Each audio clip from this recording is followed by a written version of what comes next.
मैं जब देख रहा था तो ये बच्चा मुजफ्फर से बात कर रहे हैं कोई मेरी ये तस्वीर बनाई है। मैं इस बच्चे को अपनी तरफ से बाबा साहब की ₹200 गिफ्ट कर रहा हूँ। ताली पर कंडीशन मत करो, बताते रहता कि इनका रोशन अपने बच्चे का भी बढ़ता है। और मैं तो कहता हूँ उनके बच्चे यहाँ पे बैठे हैं वो सब देखे, आगे निकल के आए, स्टेज पे निकल के आए, किसी ना किसी क्षेत्र में फील्ड में जिसमें भी आपको अच्छा लगा था उसमें मेहनत करो, आगे बढ़ो।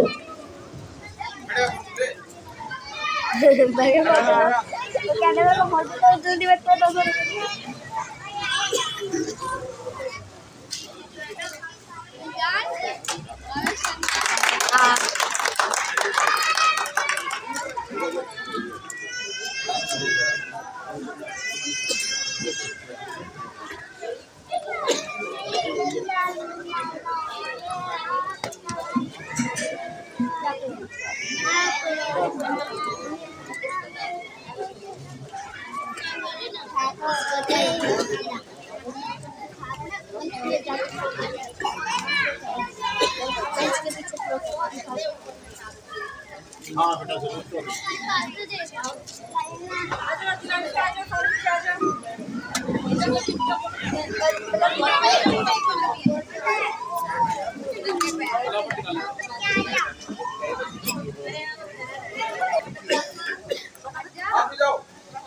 बोलो आजा,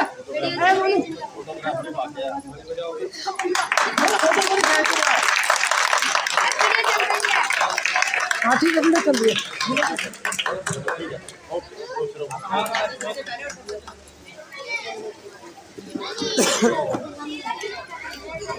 अगला बच्चा गुंजन है, डॉक्टर बच्ची है और नजरगढ़ में वो रहती है। कुछ सुनाना चाहती है आपका?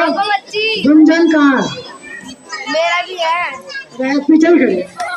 अरे मैं भी तो, मेरा नाम कौन लोगे? मंजू पापा, मंजू गुंजन बैस चबला। आप सभी को मेरी तरफ से नमस्कार। मेरा नाम गुंजन है। ये शान, ये शौक और ये ईमान मेरा।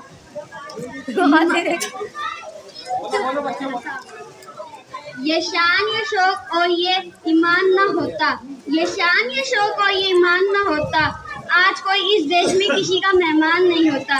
नहीं मिल पाती खुशियाँ, नहीं मिल पाती खुशियाँ हमें इस वतन में, अगर इस देश का संविधान बाबा साहब ने लिखा न होता। धन्यवाद।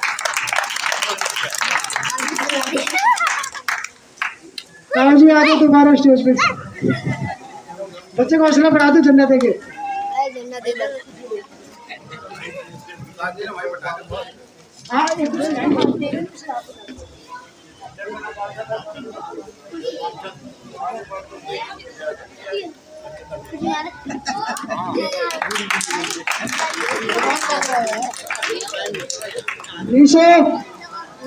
नजरगढ़ में रहती है, उनके पिताजी का नाम प्रवीण कुमार है।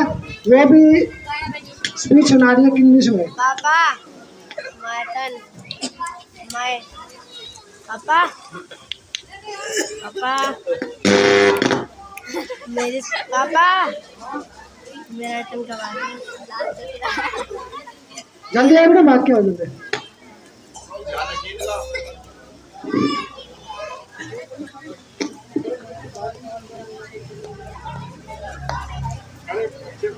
मैं नीशू आप सभी का यहाँ पे सादर करती हूँ। He said, I do not believe there is any place in this country for any particular culture, whether it is a Hindu culture or a Mohammedan culture or a Gujarati culture. They are to be treated as disadvantages, as something which divides our loyalty and takes away from us our common goals. He said that common goal is the building tip of the feeling that we are all Indians. I do not like what some people say that we are Indian first and Hindu afterwards or Muslim afterwards. I am not satisfied with that. I do not want that. Loyalty as Indian should be is the slightly way affected by any competitive loyalty. Whether that loyalty arises out of our religion, out of our culture, or out of our language. I want all peoples to be Indian first, Indian last, and nothing else but Indians. Thank you. Lal ji stage पे आ जाए, बच्चे को सम्मानित करें, झंडा देके, क्योंकि हम ताऊ जी को काफी थका चुके, थोड़ा आराम की जरूरत उनको, उसके बाद फिर बुलाएगा उनको।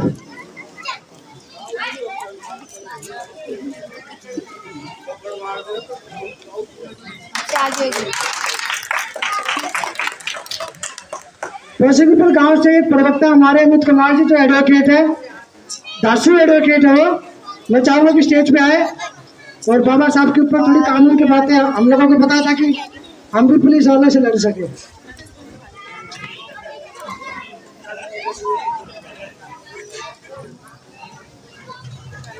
अगर कोई पुलिस वाला नहीं सुन रहा है, नहीं तो कह देता है तुम चल पहले। जय भीम साथियों, पुलिस से लड़ने के लिए वकील बनने की जरूरत ही नहीं है, सिर्फ आपके अंदर अपनी समझ होनी चाहिए। और रही बात लड़ने की तो किसी हालत में जरूरत नहीं है। आप उससे कानून की बात करें कि भाई अगर आप किसी चीज़ के लिए मेरे को आके तंग कर रहे हो, क्या आपके पास कोई नोटिस, कोई सम्मन है? अगर आप उससे कानून एक दायरे में बात करोगे, वो कुछ नहीं कर सकता। अगर कोई पुलिस वाला आपके साथ में आके बदतमीजी करता है तो वो कानून से ऊपर नहीं है। आप 100 नंबर पे उसकी कंप्लेंट करें। ऐसा नहीं है कि तुरंत कार्रवाई होती है, तुरंत नहीं होती, लेकिन धीरे होती है कार्रवाई, उसके ऊपर भी होती है।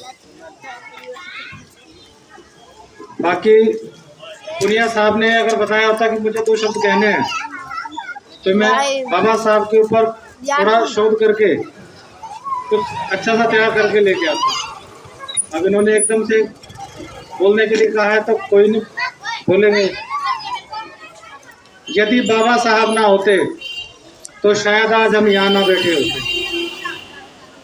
अगर बाबा साहब ना होते तो हमारे समाज के अलावा और जितनी भी स्त्रियां इस देश में हैं, आज वो जिस स्थिति में है, आज उस स्थिति में नहीं होती। आज वो घरों में गुलाम होती, जैसे बंधुआ मजदूर होता है, आज उनका हाल वो होता है। लेकिन इस बात को जो दूसरे समाज की स्त्रियां वो नहीं समझती, वो आज भी बाबा साहब को बुरा बोलते हैं कि नहीं, इनकी वजह से तो आरक्षण मिल रहा है, जिनको नहीं मिलना चाहिए उनको आरक्षण मिल रहा है। आरक्षण कोई भीख नहीं है, ये ध्यान रखना साथियों, आरक्षण कोई भीख नहीं है, ये हमारा हक है। और हक बाबा साहब ने हमारे लिए नहीं, सबके लिए दिया हुआ है। इस समय एक वर्ण ऐसा है जो 3% हो के भी 50% सरकारी नौकरी में बैठा है, उसको हमारा 14.5% आरक्षण अखरता है कि इनको क्यों दिया जा रहा है। ओबीसी जो कि संख्या में 50% से ज़्यादा है, उनको 27% अखरता है कि इनको 27% क्यों दिया जा रहा है, जो कि उनकी संख्या के हिसाब से कम है। और ये सब चीज़ें सबको मालूम है, लेकिन कोई उसका पालन नहीं करता। अगर कोई व्यक्ति किसी कुरीति के बारे में, किसी चीज़ के बारे में अगर बोलता है, मेरा अपना सोचना है वो उस बात को अपने से शुरू करे, दूसरों से ना करे। क्योंकि हमने बहुत देखा, भाषण देते हैं लोग चले जाते हैं, भाषण के बाद में उनको देखते तो उनके विचार कुछ और होते हैं। तो इसलिए कोशिश करें कि जो चीज़ समाज में हम कहते हैं उसका पहले पालन हम करें, बाद में दूसरे से उम्मीद करें। नहीं, बिल्कुल तभी होगा। और हम, क्योंकि संविधान में भी जो वी द पीपल, किसी एक की बात नहीं हो रही, वी, और अकेले को भी वी बोलना है, वी द पीपल। जब तक हम मैं को हम नहीं बनाएंगे, हम का मतलब है अपने साथ नहीं जोड़ेंगे, बात नहीं बनेगी। क्योंकि आज का समय आप सब देख रहे हैं समाज में क्या हो रहा है,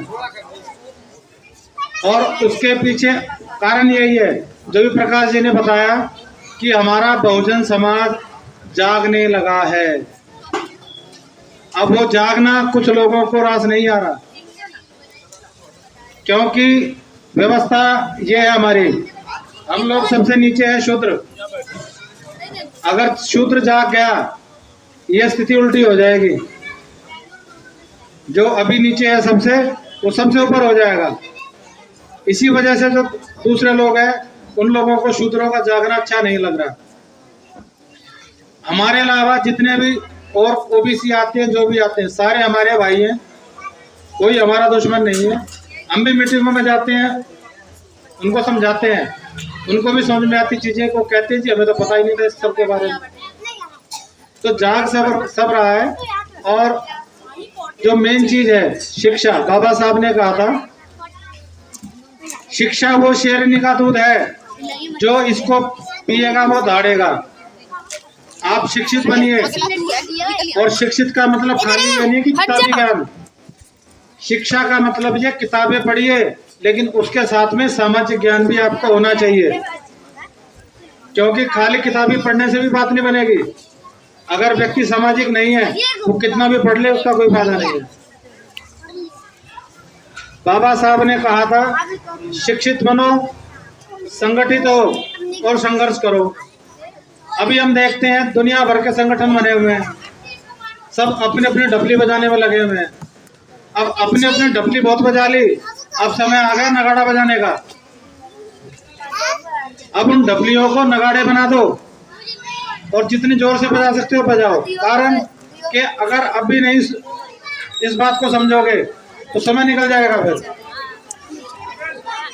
अभी ताजा उदाहरण है, आपने यूपी के अंदर बीएसपी का हाल देख लिया होगा। ये ताजा उदाहरण है कि अभी भी नहीं समझोगे फिर समय दोबारा नहीं आना। इसलिए ये अपने बच्चों को पढ़ाओ। प्राइवेट स्कूल में नहीं पढ़ा सकते, सरकारी में पढ़ाओ।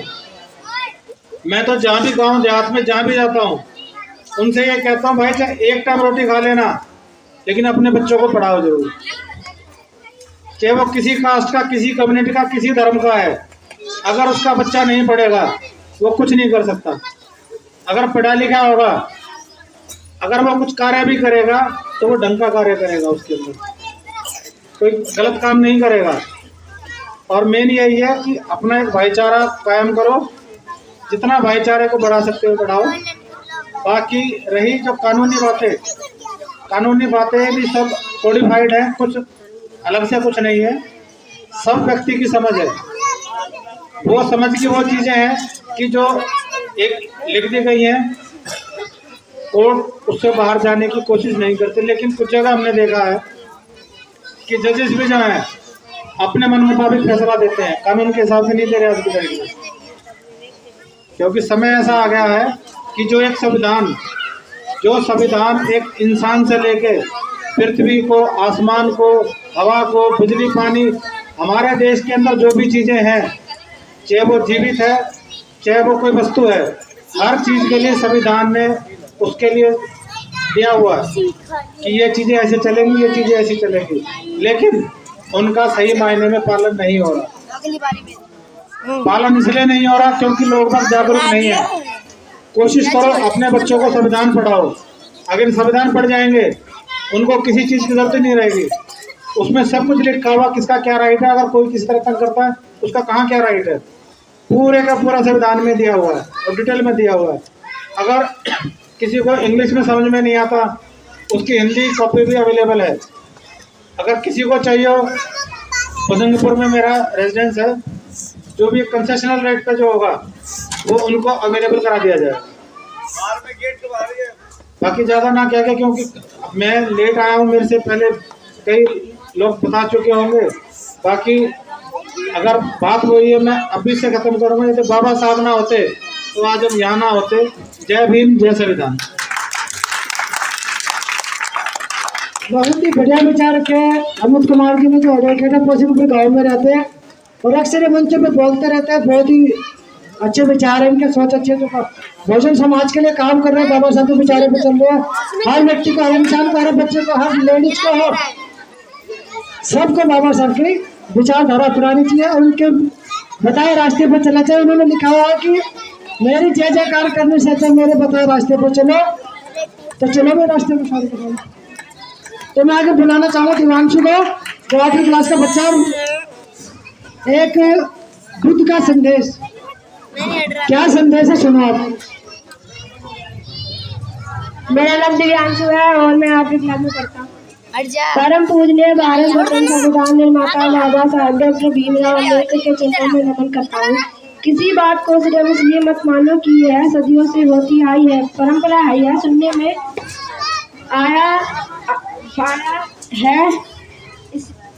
आई है, इसलिए मत मानो कि किसी धर्म शास्त्र ग्रंथ में लिखा हुआ है। यह ज्यादातर लोग मानते हैं। किसी धर्म गुरु साधु संत ज्योतिषी की बात को आँख बंद कर मत मान लेना। किसी बात को सिर्फ इसलिए भी मत मान लेना कि वह तुमसे कोई बड़ा या आदरणीय व्यक्ति कह रहा है, बल्कि हर बात को पहले बुद्धि तक विवेक की चुनौती की कटौती पर तोलना कसना, और यदि वह बहुत से के लिए समाज और संपूर्ण मानव जाति के कल्याण के हित लगे तो ही मानना अपना दीपक से है।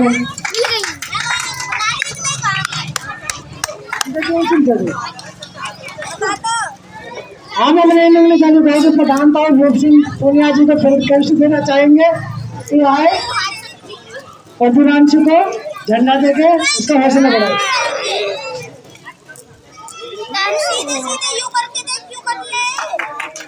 तालियां तालियां।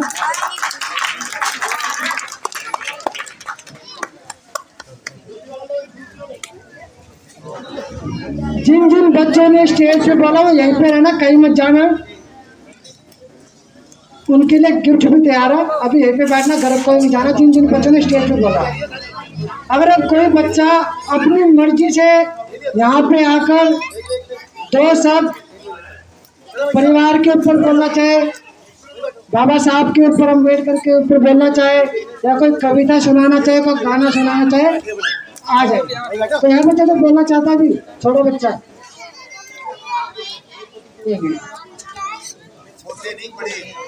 नहीं बड़े तो बोल ही रहे। अब प्रोग्राम को समाप्ति की तरफ भी लेके जा रहा हूँ मैं।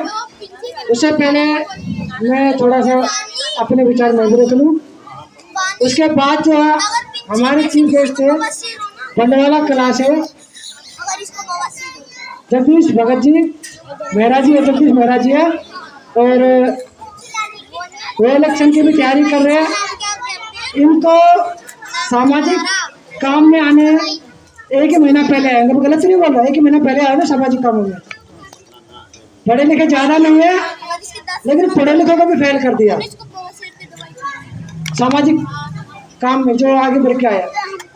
यहाँ तक इन्होंने ऐलान कर दिया अपने वार्ड के अंदर SC ST का कोई भी बच्चा पढ़ना चाहता है तो खर्चा ये देंगे। ये वार्ड के अंदर इन्होंने बोला था, लेकिन ये लोकसभा के लिए भी बोल दिया। SC ST का कोई बच्चा अगर चाहता है कि पढ़ना चाहता है तो इनको हेल्प करने के लिए बिल्कुल तैयार है, इन्होंने ऐलान किया था। और दूसरा, इनकी विचारधारा जो मैंने देखी मुझे अच्छी लगी, इसीलिए फिर मैंने सोचा भाई चलो एक व्यक्ति जो एक महीना पहले सामाजिक काम में आया, उनको